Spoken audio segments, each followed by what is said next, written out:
For a while now, One Piece readers, myself included, have had extensive issues with the way Oda handles Haki in the late stages of the manga, most particularly the depiction of advanced conquerors Haki.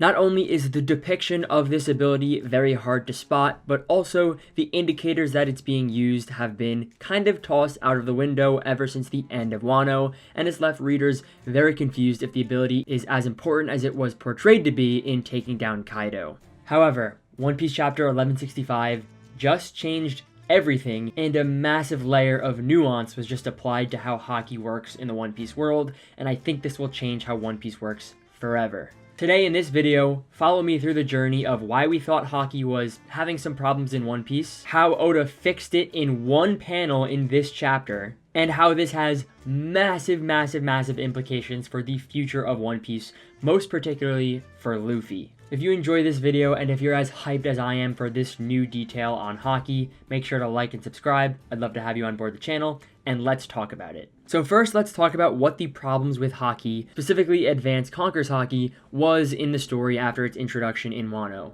Now, I have an entire video talking about this, although it's quite old now, but I've mentioned it in a ton of other videos because it's a problem that continues to arise when I read the story. But Advanced Conquerors Haki is extremely hard to read. There's not a lot of clarity with that ability. What I mean by that is, when it was introduced in Wano to take down Kaido, it was this massive ability that was portrayed as this end-of-story strength power-up required to beat Kaido that only the strongest characters in the series could possess. Essentially, it was Oda telling us Luffy has made it to the end stages of his progression. And when you read that fight, it's quite clear how big of a jump in power it is. He goes from not damaging Kaido at all to, for a short period of time, actually winning this fight. On top of that, its depiction was extremely clear. When characters were using this ability against each other, they would not touch each other, as depicted by the lines of Law and Odin when they watched these two respective clashes that split the sky, another indicator that two characters are using Advanced Conquerors Haki, which is also known as Conquerors Coding, so if you hear me say Advanced Conquerors Haki, it's the same thing.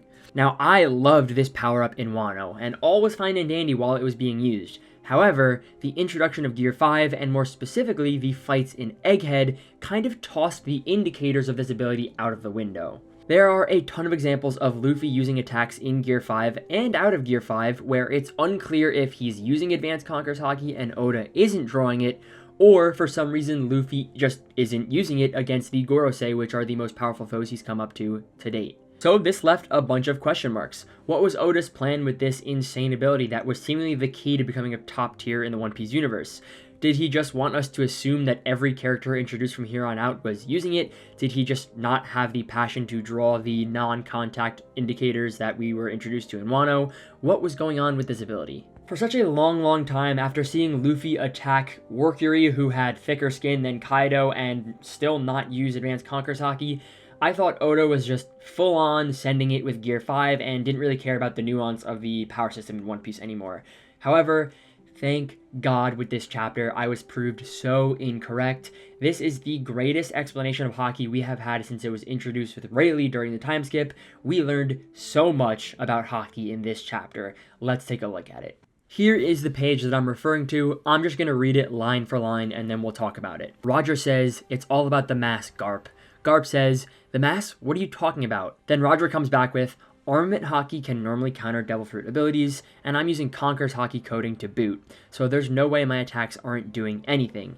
And finally Garp responds with, "It's cause he's also using Conquerors Haki to guard himself. It's not a surprise we'd cancel each other out. If we don't overcome that, the damage won't go through." In these panels, this amazing conversation between Garp and Roger, showing off their insanely unique personalities and a dynamic that Oda created that all readers love, also clues us into some of the deepest secrets of Haki in the entire story. Number 1, it's all about the mass, and number 2, coding yourself with Conquerors Haki defensively. Now first, instead of going in order here, I want to talk about what Garp says instead of talking about the mass comment that Roger says. A lot of One Piece readers have predicted or inferred that Conquerors coding could also apply defensively to your body, which is why when Luffy punches Kaido in the stomach, for example, they are not touching each other because Luffy is applying Conquerors Haki to his fist, and Kaido is trying to guard himself with Conquerors Haki on his stomach. So to the people who inferred that, a firm round of applause for you, because for me, I needed this explanation because it was too vague in my opinion. To me, this revelation explains exactly why Luffy using Conqueror's Haki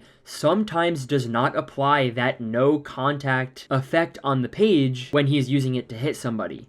It all makes sense now. Conqueror's Haki meeting Conqueror's Haki makes for no contact, and it also makes for splitting the sky. So, all those times in Egghead where Luffy was punching something and this no contact effect wasn't being drawn by Oda, instead of me and other readers interpreting this as, oh well, I guess Oda forgot about the ability, I think it just means that the characters that Luffy was hitting weren't using Conqueror's coding to defend themselves, which is why that no contact effect isn't applied. Now, with that being said, I'm not letting Oda completely off the hook here, because in this very chapter we see Roger and Rox have a sword clash, as well as Garp punch Rox in the face, and there is still contact happening here, despite both of these characters explaining that Rox is coding himself with Conqueror's Haki to defend. However, instead of chalking this up to Oda not understanding the ability again, I want to take a different interpretation. Perhaps this means the no contact effect we see with Luffy and Kaido has to be to offensive applications of the ability, and Rox using Conqueror's Haki to coat his body in a defensive manner does not apply that no contact effect, because he's not trying to attack. It's not coming out of him, he's protecting himself like a shield. Regardless of that one instance in this chapter, I think the inclusion of just Conqueror's coding as a defense being written in dialogue in the story not only solves a lot of the problems I had in the past fights of Egghead Island and even Elbaf, but also now opens a new possibility in the future of seeing characters who are proficient in this defensive style, similar to like Virgo in Punk Hazard, but with Conqueror's coding instead. And I think Oda making this discernation between attack and defense with Conqueror's Haki is very important for the future of the story, and I'm really glad we finally got that clarified, because it just makes a lot of things click. However, if we're talking about things that have a greater effect on the future of the story, the second thing about Haki we find out in this chapter has a way bigger impact on how the future will unfold, and that is Roger's comment about mass. It's all about the mass, Garp. This line, when I read it, had my jaw drop, and although it might just be lip service from Roger talking about how heavy their attacks are, I think this has a serious implication about the usage from Haki. Before I talk about what I mean, I want to first emphasize that this is coming from Roger, the man who made Kaido, of all people, believe that Haki destroys all, and it is so much more important than Devil Fruits. This man would go on to be the strongest Conqueror's Haki user in all of One Piece, apart from maybe Emu and Joy Boy, so this is a comment that you need to pay extreme attention to, because this man was on to unlocking extremely powerful strength. So now, let's talk about the specifics as to why I think this is so important. When Roger says it's all about the mass, it reminded me of how Haki actually has an amount in somebody. For example, take Luffy in Dressrosa when he's using Gear 4. He's using such an overwhelmingly large amount of Haki in this ability that he needs to take a break because his Haki runs out. There is literally a certain amount of Haki that a character can use. It has an actual quantity. It's not just this ability that you unlock permanently. Obviously, I'm sure characters have different amounts of Haki that only is natural. It's like fantasy creatures having a different level of a mana pool, so I'd imagine that someone like Luffy and someone like Roger have an extremely large amount of Haki compared to the rest of the verse. But rather than the amount of Haki you possess being important, especially because all One Piece fights kind of happen in clashy styles and are ended very quickly, what's important is what Roger says about his next attack. He wants to channel all of his mass into his next attack and forsake any of the defense he was using. This explanation unlocks so much nuance for Haki, or Conqueror's Haki coding in particular.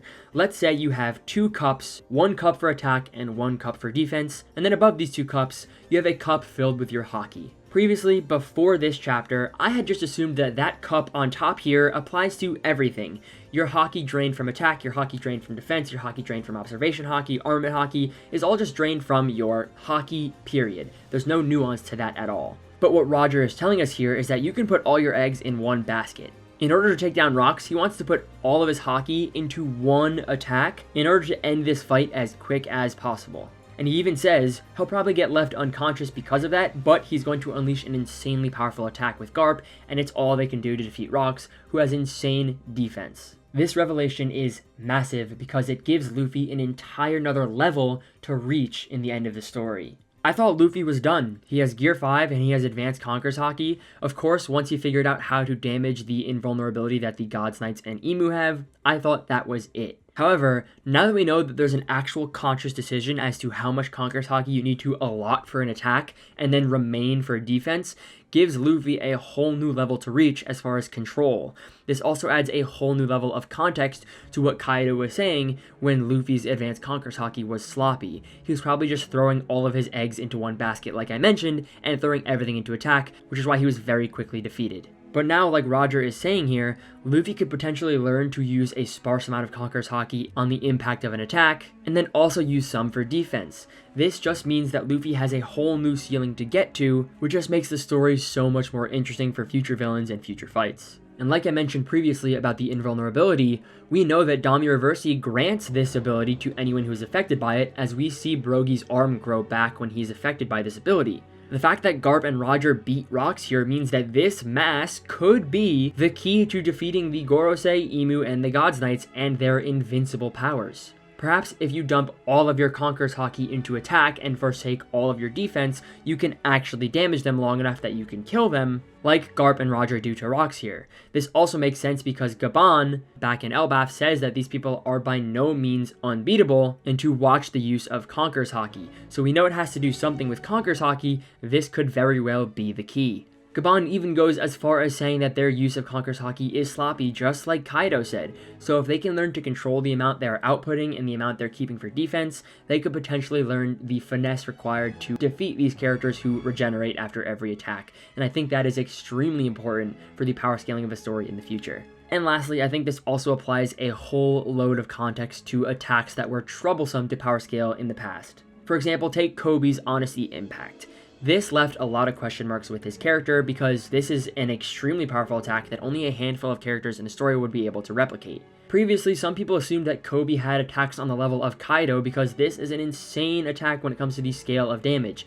However, now we know that Kobe probably just has a ton of Haki in general, and he was pouring all of it into attack rather than defense, which is why he was able to achieve such an insane feat of strength. So many attacks in the story now have additional context to them, and it has reworked how I look at power scaling in One Piece. I cannot explain in words how happy I am that Oda included this panel in this chapter. I felt like there was this level of nuance missing, specifically with the Advanced Conquerors Haki, because all we knew was that it was the ability that brought you to the top of the One Piece world, and that was it. No nuance, no control, no nothing. So now that we know that you have to learn to control it and allocate some to attack, allocate some to defense, it makes the power a lot more creative, a lot more nuanced, and a lot more fun to read, because I feel like us as readers are now going to get into situations where we see Luffy fighting and are going to think, oh, I wonder if now is a time where he should go all out on attack, all out on defense. It just adds this whole new fun to reading One Piece fights, which is amazing. Thank you so much for watching this video. Leave a comment what you think about this. Did you know all of this already? Is this something that you had figured out and I'm behind maybe? Or is this also helping you guys learn how to parse the difficulties in the depiction of Haki in One Piece? Let me know how you think about this chapter. Rocks, Garp, Roger, all of these characters are amazing. I'd love to hear your thoughts. Once again, if you enjoyed the video, make sure to subscribe, and I'll see you next time.